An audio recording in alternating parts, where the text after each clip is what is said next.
Oh, ito na yan! My God!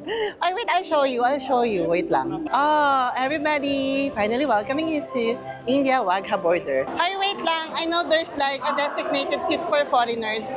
So let's try to find that so I can make a good content, no? It's so siksikan. Sa gitna pala yung entrance ng mga foreigner. Nakakaloka. Sorry, where's the entrance for foreigners? You have a passport? Yeah, I already gave it there. From where? Philippines. This is the Indian, that's Pakistan.